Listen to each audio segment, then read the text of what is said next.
Hi, good afternoon.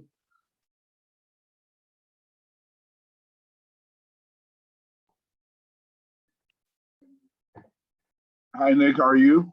I'm doing great. How are you doing, Willie? Hope you had a good Okay, Thanksgiving. I can hear you, so let me see. I can come Can somewhere you hear else. me? Let me start my computer. Can you hear me okay? I hear you. I can hear you okay. Okay, fantastic.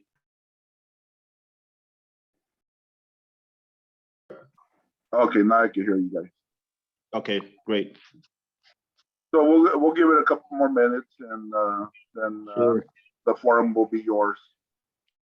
Okay. How you been? How was your vacation? Oh, fine. Didn't do a whole lot. I mean, wife and I went out to a very nice Thanksgiving dinner.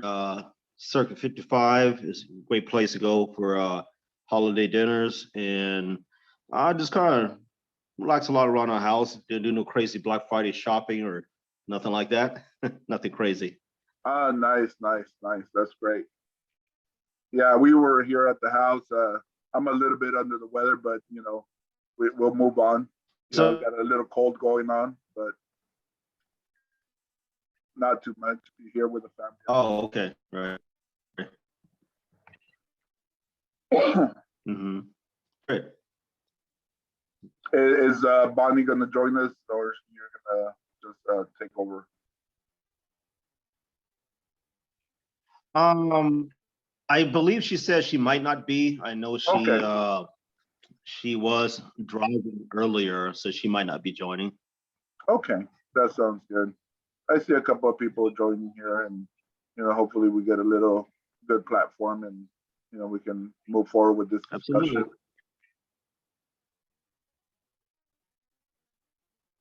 Happy post Thanksgiving to everybody who's online. Hope everybody's been well and had a good weekend. Thanks. Happy Thanksgiving, everyone.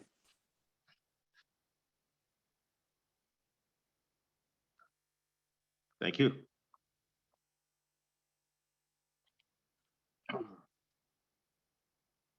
Okay, it's like 4 minutes past 3. I think most people who are probably going to join is on now. I'll give it another minute here. Yeah, they're Everybody's slowly okay with coming that? in. If they're like me, I Yeah. didn't want to show my video today because, being on vacation for a whole week, I'm like, no. But Right. here I am.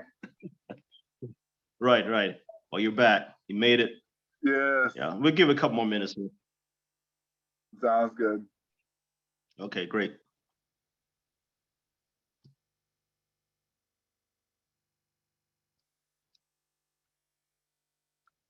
We're gonna pretend that palm tree and beach behind you is real. Exactly. That's where I wish I was at. Yeah, we usually do take a week off during Thanksgiving. We close the school. Just the students just don't show up during that week. They got their kids at home. Most schools are giving the students a whole week off. So we just your school took the whole week off last week? Yeah, the whole week. We've been doing okay. that for about maybe 5 years. Right. Ever since our local school started giving the kids the whole week off. Okay. We Nice. just got to stay up to date with what's going on with their local schools, with the parents, the moms. Sure. And so it just kind of works out better for everybody. Gives everybody a chance to refresh and recharge. But usually during this week, Sure. I would be somewhere like you see in the background. But COVID, we're staying home. So. Okay. Of course. Okay. All right. Good. Yeah. Like for our school, as usual, we're actually open the day before Thanksgiving. It kind of works out, but I mean, in the future, maybe I might do the whole week off. I don't know, but I think traditionally for many years, a lot of our clientele, street clientele, and a lot of customers have been coming there for years. They really like to jam pack the school for services the day before Thanksgiving, Yeah. and the community they kind of start to expect that because that's been a routine since the beginning. So that's how we were when we started out in 2000. It was just we went all the way through Wednesday, then closed, Thursday, Friday, and Saturday, came back on Tuesday. But, then the school started changing, and, we started, half of our student, population was absent. We're like, Right. what's going on? All the schools changed, their policies here in the area, and now they get the whole week off. So we just can't compete with the parents and the students and their kids. So, but okay, I'll give you the forum, John. Sorry, Nick. Yeah, no problem. Thank you, Go Willie. ahead. Thank you. All right, well, good afternoon, everybody. For most of you have not met me before, and likewise, I have not had the pleasure of meeting most of you. But I'm Nick Blount. I'm the director of John Wesley International Bar and Beauty College. And thank you for everybody for joining this Zoom meeting today. My intention is to try to keep this meeting somewhat brief. I know a lot of people probably have a lot of things to do, especially after the holidays, and I just wanted to share some of my thoughts that I have had the pleasure of really sharing with Willie and a couple other people, and I wanted to share with the rest of you. And it's basically, this is regards to, of course, as we all know, changes that we could do but don't have to do at schools in regards to SB803. Okay, so just getting down to the point. For my thoughts,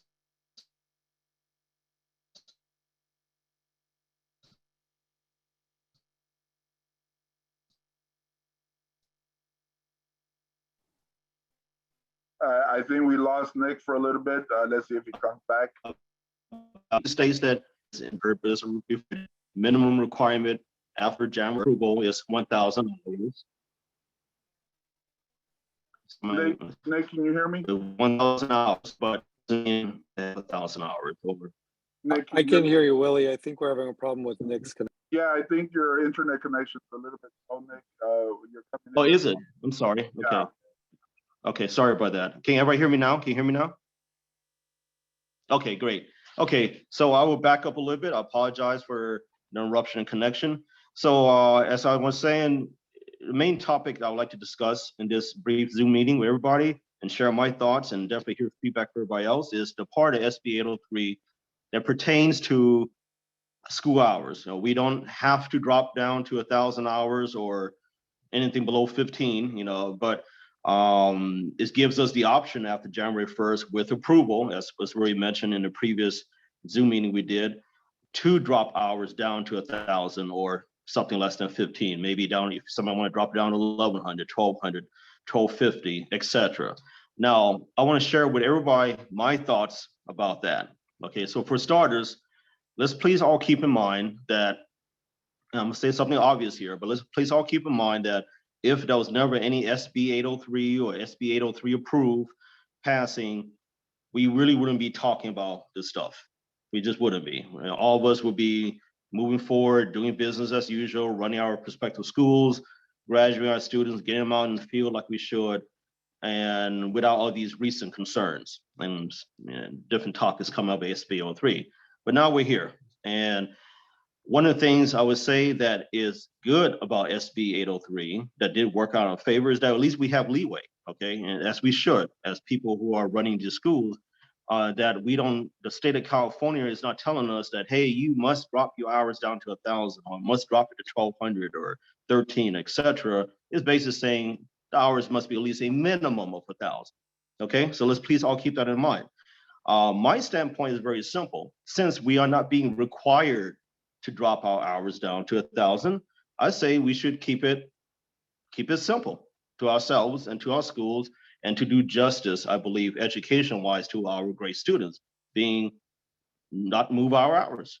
Okay, my intention for my school is I'm not planning to drop the barbering course down to 1,000 or 1,400, 1,200, etc. I'm leaving it as is.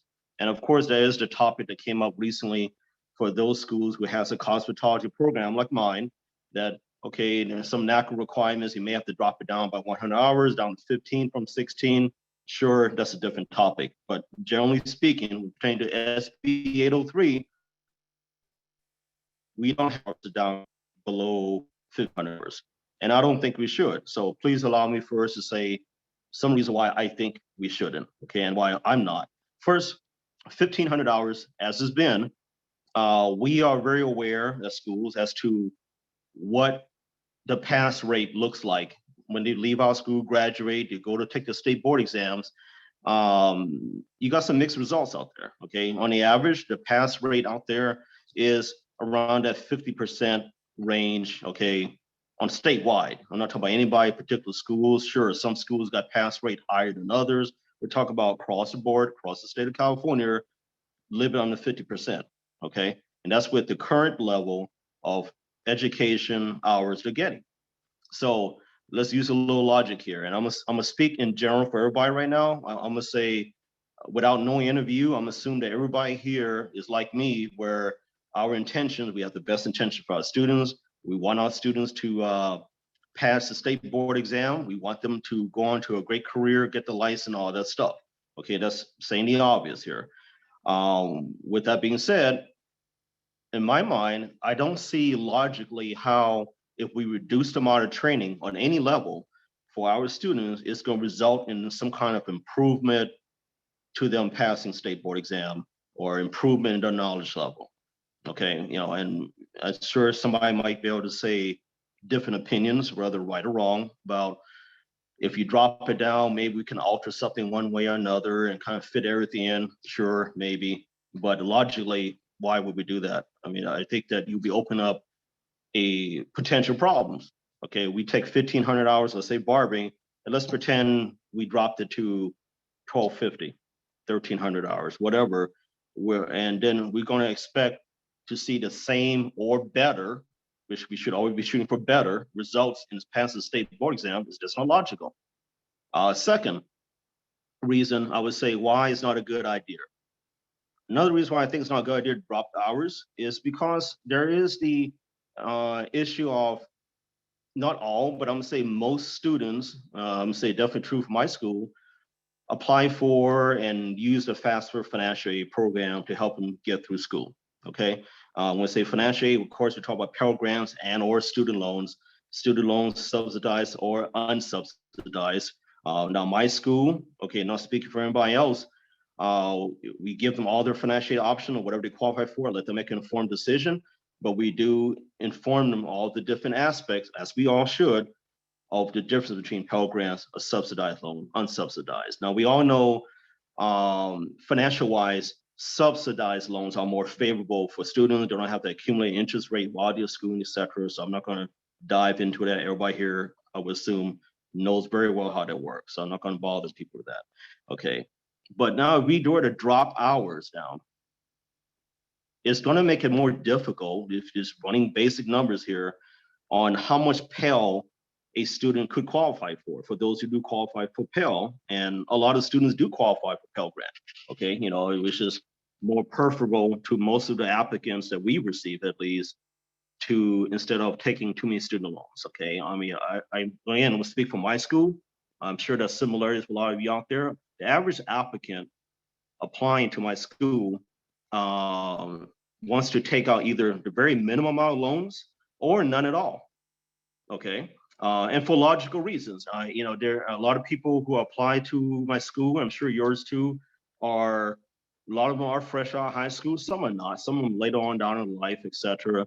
No, they don't necessarily need to be as well versed as to how financial aid work, how student loans work as we are, but most of them I find do have a basic understanding on a logical level, the benefits and the cons of taking out too many student loans, and especially understanding the benefits of subsidized versus unsubsidized. Over half of the applicants applying to my school chooses actually to take out student loans in general.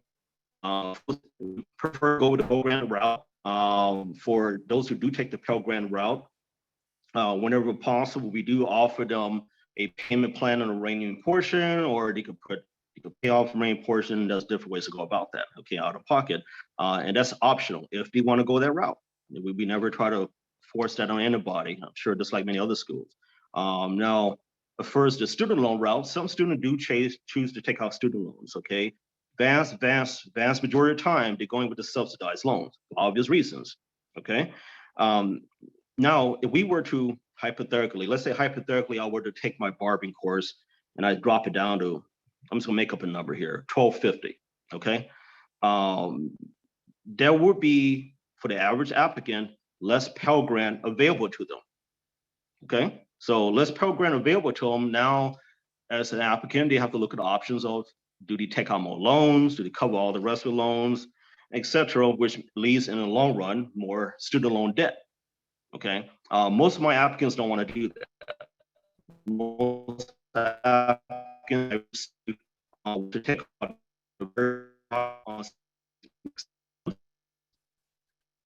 and want to get the maximum program for those who qualify, and it makes sense.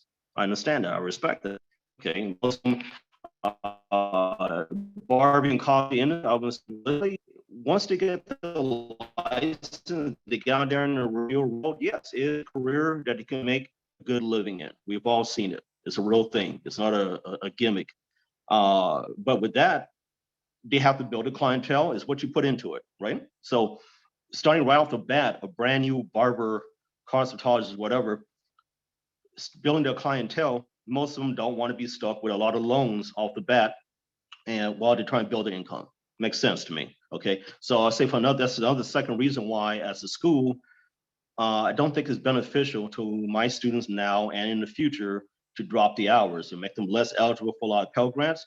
It kind of pushes them in that direction a little more to take out more student loan debts, which most of them, from their own decision, don't want to do. And I don't see that changing anytime in the future.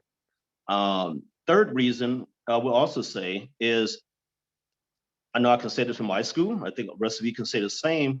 Generally, us as schools, I think we've been very diligent in complying with everything the state of California puts in front of us to comply with, okay, especially during this recent COVID-19 situation. We constantly have lots of regulations. We have to follow rules. We got to follow laws. We got to follow, and I think in general, schools are good at doing that. I know we are. So with that being said, there's nothing negative towards Sacramento or anybody else, but I am not trying to do nothing extra for being compliant in the state of California as a school that I don't have to do. And what I mean by that is, if the state of California is saying, hey, look, you don't have to drop your hours down to 1,000 hours, 1,100 or 1,300, whatever, then I'm just not doing it. I'm just not doing something that I'm not being made to do. Real simple. One more reason I want to touch on is something that maybe some of you might have thought about, or maybe not, but I know I have. Last few days, especially, I think a lot of us have been hearing more talk about this Omicron variant of the COVID-19 virus, okay? Now, where I'm going with this is pretty simple. All of us here remember how it was like back in 2020 with the outbreak of COVID-19, all the restrictions we had, having to not be able to do in-person classes for quite some time, have to go online, etc. We've watched students, I know I have in my school, I'm sure you have too, watch students do larger than what we expected portions of the barbering or cosmetology course online. Okay, and I'm gonna say nobody really expected that, but that became a real thing. Okay, now here we are, fast forward today, we're not online no more, as you're not, and we are allowed to have in-person classes. But I'm gonna speak for myself again, from my perspective about, and I'm not trying to get too deep into about the biology of a virus, but I'm gonna say for myself, for me, my background, my education background, I'm not a barber, I'm not a cosmetologist. I actually have a degree in biology. Okay, no, I'm not trying to pretend like I can run NIH or something, but I have a pretty decent understanding, okay, of biology. And just speaking a little bit about virus, well, if we see a virus like COVID reemerging itself, whether we like it or not, our different government entities out there are going to react to that, whether we agree or disagree. Okay, now us as people who are running school, running businesses, we're just simply left in position to comply if we want to keep on running our businesses, running our schools. That's just life. It is not even trying to get into, we agree with them, disagree with them. It's just really a matter of, here's the rules. You want to run your school business, this is how you got to do it. So what I'm trying to get with is we should, I know I have, think about how will 2022 look like with COVID-19? I mean, we can say, I hope it looks great. But I'm just going to say myself, I am not a person that consider myself to be a positive thinking person or a negative. I just try to think realistic as possible to the best of my ability. I have gave this thoughts over the last few days. I'm thinking as realistic as possible. If you got a virus that's re-emerging, our local entities, governments will react, okay, including Sacramento. We have to consider the possibility, what if in 2022 to do another modification on how we do our education? As in, for example, what if in 2022 COVID, you can keep back on weeks or months? How would that look? We did that. We made a decision to stay on to 1,200 hours, 12, 15. And then we're going to have students doing and completing larger portions that we'll be expecting online. It's bad enough when we had students completing large portions of the barbering course online last year. Okay, I'm gonna say most of them didn't like it, and I don't think none of them liked the idea, but that was just reality. We had to adapt to the situation. So do we have any of us actually thought about this? Okay, it's easy for us to kind of think like now, today we're allowed to have classes in person, which is great. What if it's not like that 3 months from now? It's something we have to seriously consider. So what if any of us school makes the decision to drop our hours down to, let's say, 1,200 hours, 1,300 hours? And then we get their instruction from Sacramento or by other entity that we have to do online classes. Now we got students completing hundreds of hours of a 1,300-hour course that we just dropped down to online. They're not going to be happy people, and I wouldn't blame them.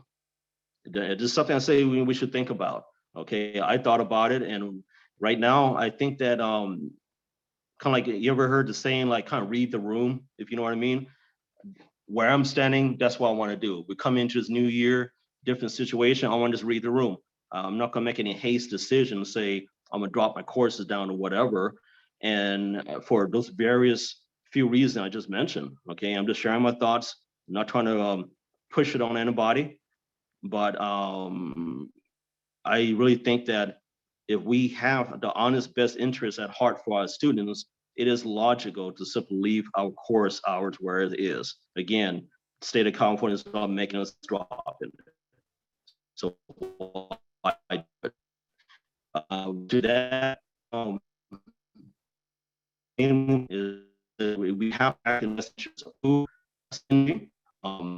all of us, we are different schools at different locations here in the state of California, but we are in the same industry, and serving the same purpose should be jobs who are going to be future hairstyling professionals. Okay, and we have to consider all these different things. Okay, I'm gonna say, to be honest with you, all of you, me being, if I were to take my school and simply drop my hours down and disregard those 4 points that I just mentioned, all of you, and let's say I just say, oh, I'm gonna drop my hours down to 1,300 hours, 1,200, 1,000, whatever. To be honest with you, I would have a hard prime, to be honest with you, trying to sell to you the idea that I'm doing it because I think it's going to somehow benefit my students' education. That would just be BS if I told you that. And that's just being honest with you. And so I'm not going to do it. Okay, I guess I could lie to you and say, sure, I dropped my hours down because I think somehow it's going to benefit the students' education. Let's be honest, it wouldn't. How would that? If you asked me to explain to you how would that work, I wouldn't be able to do it with a straight face. I can't. So I'm not dropping it down because at the end of the day, my interest is for the success of our students. I am going to say, if I were to make a decision, which I'm not, to drop my hours down significantly, it'll probably simply be from like a marketing standpoint.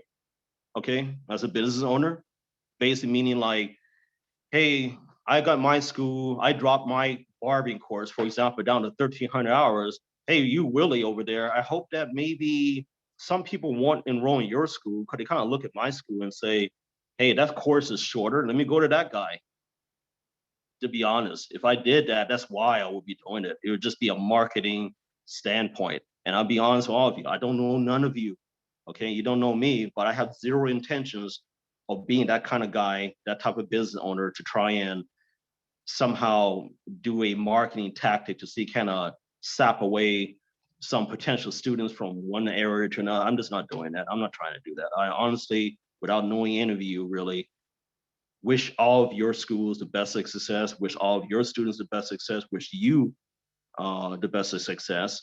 And we should actually think about it as one industry working together. It's bad enough that this industry, honestly, from my observation, and I think a lot of you observe the same thing, we are in a state to where a lot of our elected public figures, for example, I'm gonna name one in particular, Senator Roth, okay, do not seem to have a mindset as to what is beneficial to this industry, what is beneficial on an education level in this type of industry. It just don't seem that way to me. And if they are having that mentality, I'm gonna say they have an awfully weird way of showing it, because I just don't see it. And that's fine. They're gonna do what they're gonna do, okay? But we are responsible for doing what's best for our each respective schools, for our students, and for the overall industry. And I say, as long as we work together in a common mindset, okay, almost like a hive mind working together as one for the overall best interest for the industry, the success of the industry, we will always prevail, and which benefits everybody. Okay, it benefits the student, it benefits the industry, benefits everybody as them as future professional hairstylists, it benefits us as schools. And that's my interest. And that's just me being honest. That's where I stand. That's how I think. Okay. Welcome, if you would, to anybody who might have any other thoughts to any of this, definitely would like to hear other people input if anybody wants to say anything. Thank you, Nick. That was really great, to hear this point of view. We've talked in the past in the last couple of weeks, and, I share your stance. I think maybe some of the other folks here, school owners, supervisors, directors, might be still undecided. And I'm glad that we had this open forum, to hear this, from, a fellow, director, supervisor, owner of a school, and see, what's going to be the best decision for our schools and ultimately for our students. Our students' education is prime, besides, all the other factors that come into play. We should definitely consider what is the best, for our students, and it's true. Everybody is going to have to make their own decision, one way or another, to fit their school, to fit their area, to fit their students. But myself, like yourself, we're going to, fortunate, we don't have to drop down to 1,000, but we're going to drop down to 1,500, which is what we have to do. And that's what we're going to do. But yeah, if anybody has any other, comments, suggestions, for Nick from John Wesley International, feel free, chime in.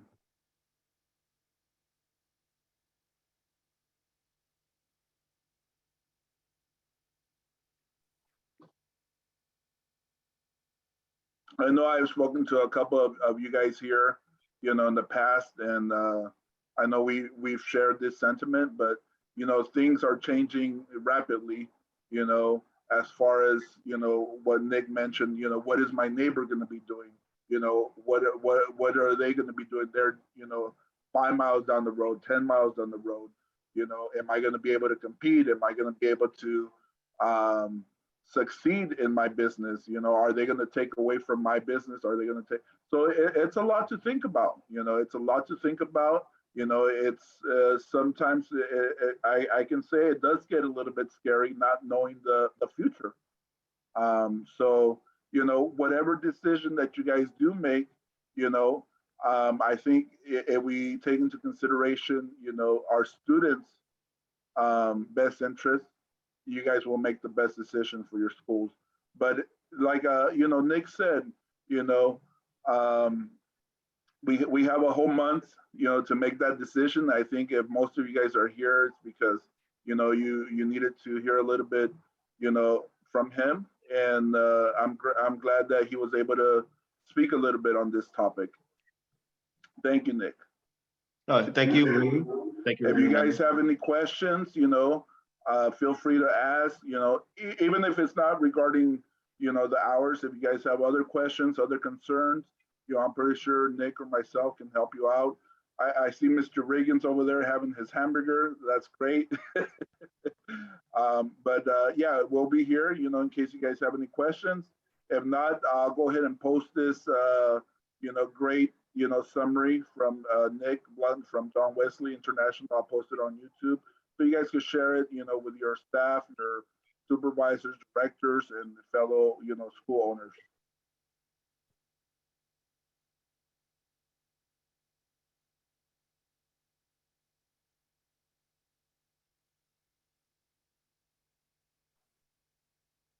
Nick, if I can ask, are you the director at John Wesley or you're the owner?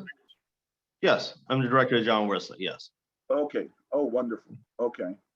That's great to hear.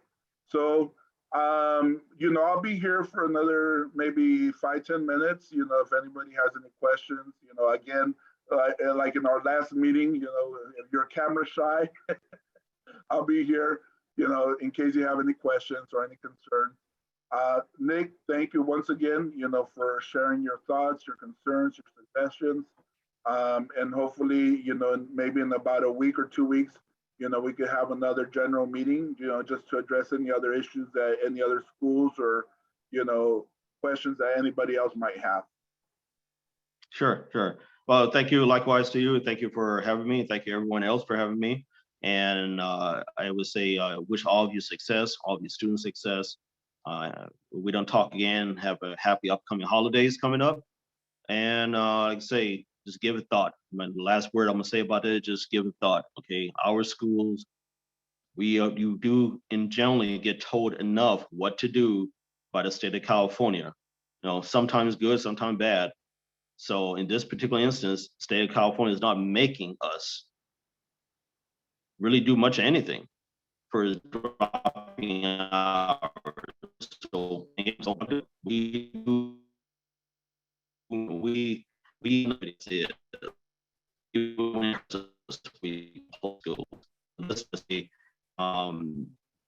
we need to make a logical decision as to now don't make a decision that's going to harm the educational experience of our student in the law industry. So we just keep on moving forward as we've been, basically. Okay, kind of like old saying, if it don't broke, don't fix it. So this is what I think. Anyway, everybody have a wonderful day. Okay, wishing the best to you, all of you. Okay, thank you for having me, Willie, and everybody else. Have a wonderful day. Thank you. I see Ms. Ortega is giving you a hands up. Thank you very much, Ms. Ortega.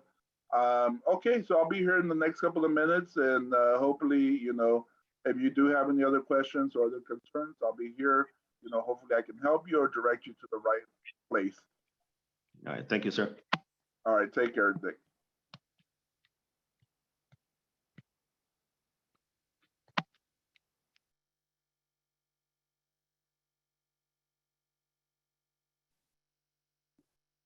Hi, Eric, are you there? Oh.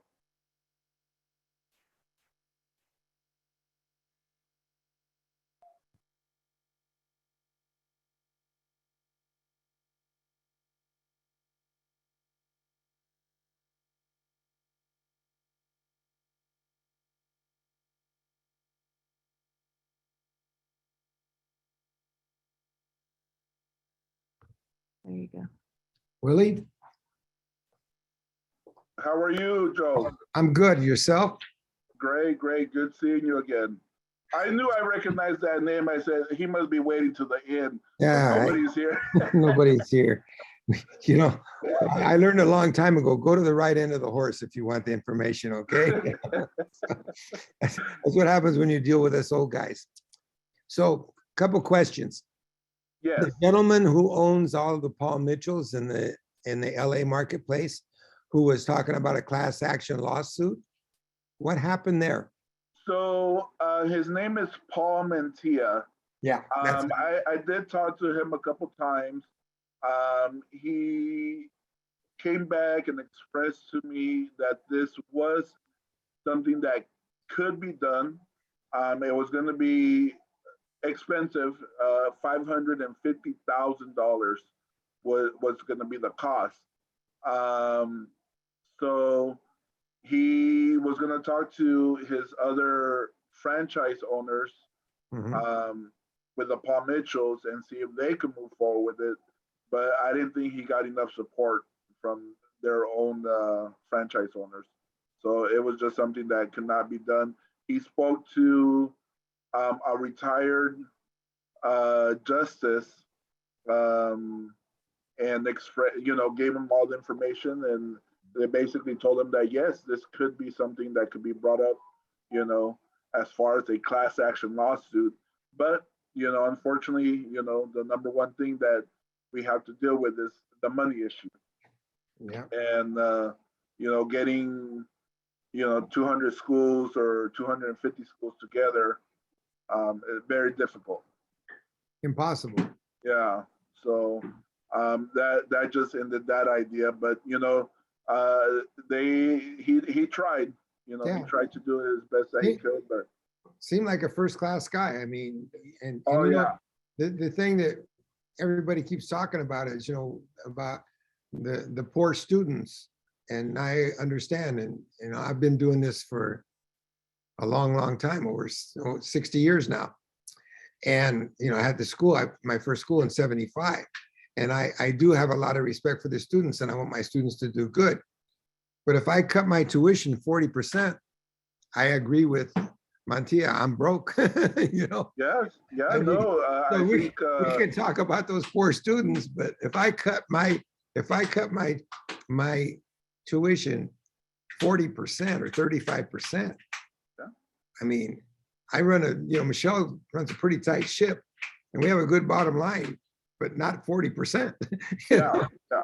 And so we're in the same boat. We're in the same boat, and just looking at the numbers and being realistic, yeah, it's just something that is impossible. I think the senator, in comparing a lot of schools to Marinello's, which were, probably just school-wise here in California, maybe 60 to $100 million a year corporation.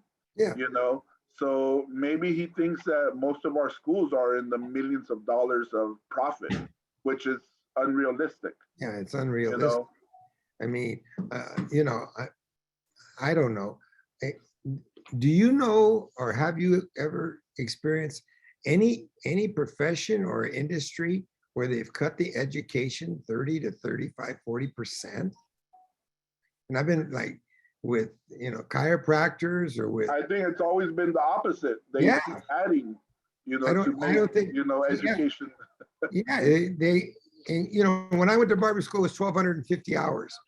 I tried to find out how many hours it was when my father went to school, but nobody's alive anymore. But I think it was still 1,250 hours.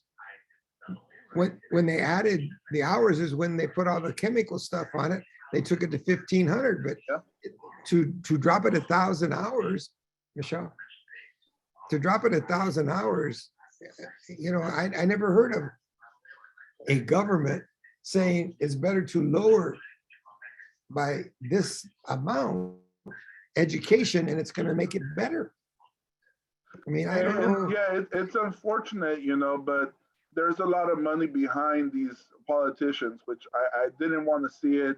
I didn't like talking about it, but unfortunately, some or maybe all, politicians, have a little bit of corruption in them.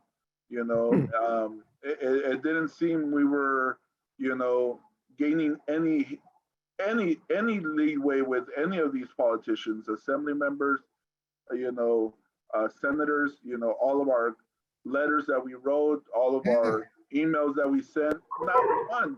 Even Paul Mantilla mentioned that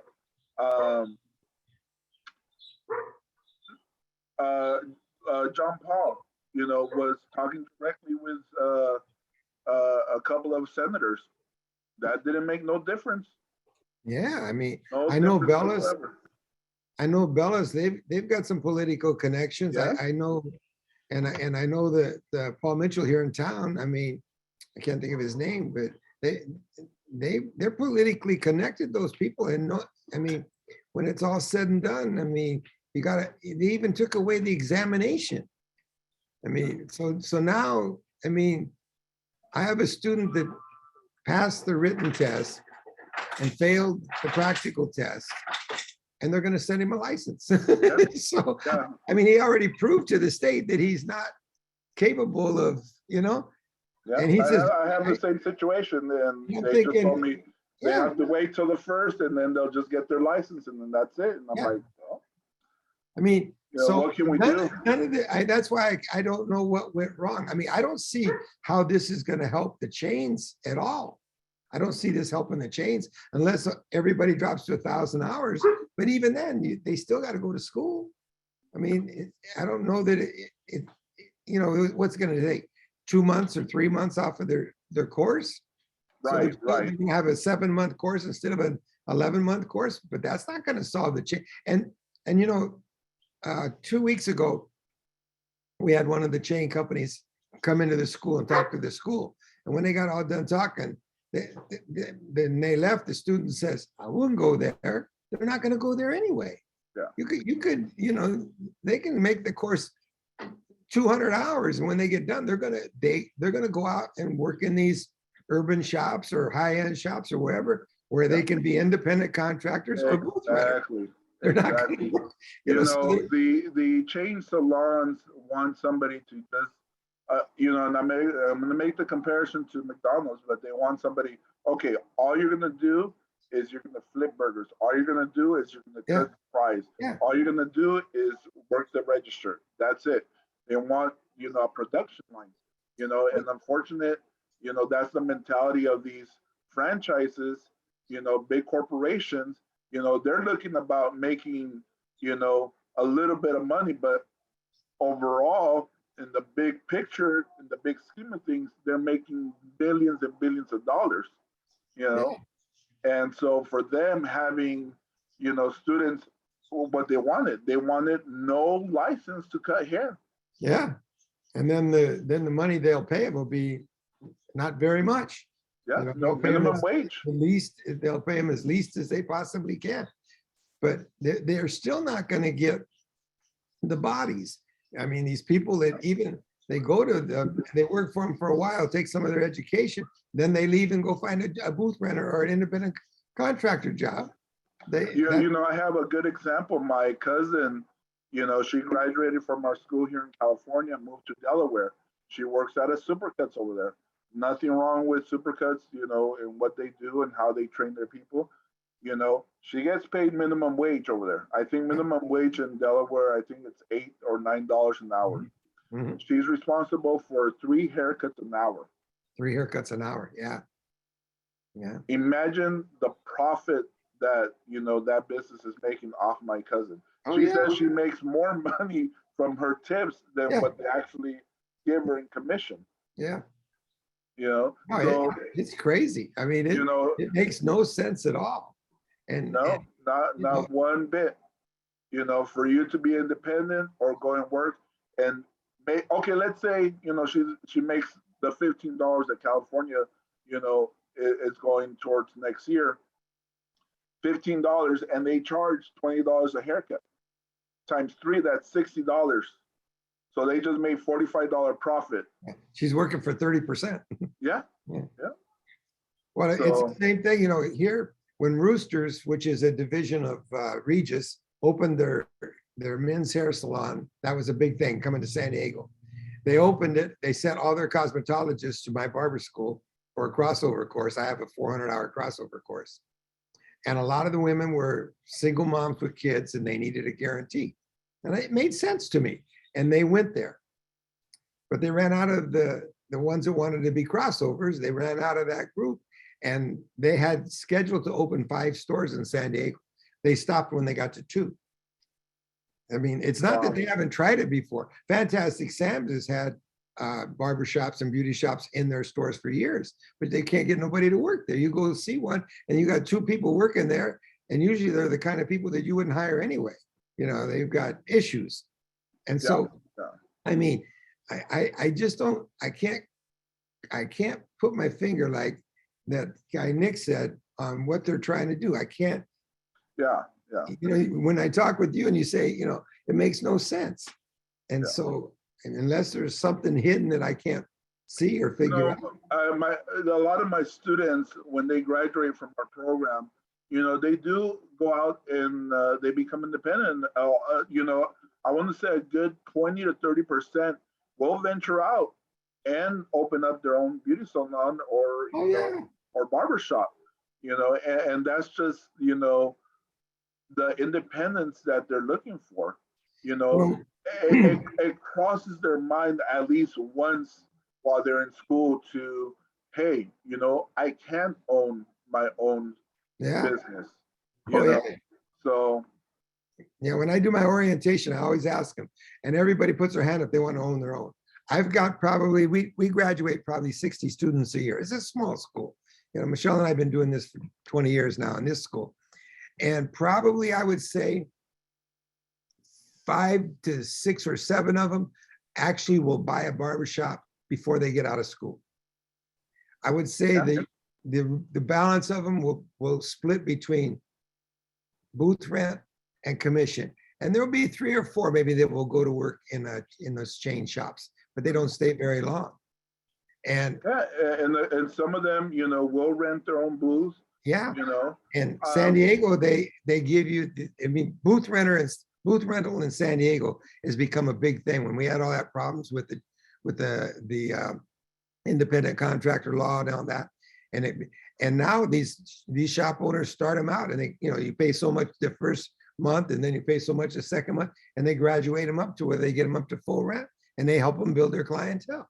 And so, it just makes no sense. I can't see it other than I do know, and Michelle sat there with the numbers, and liars can figure, but figures don't lie.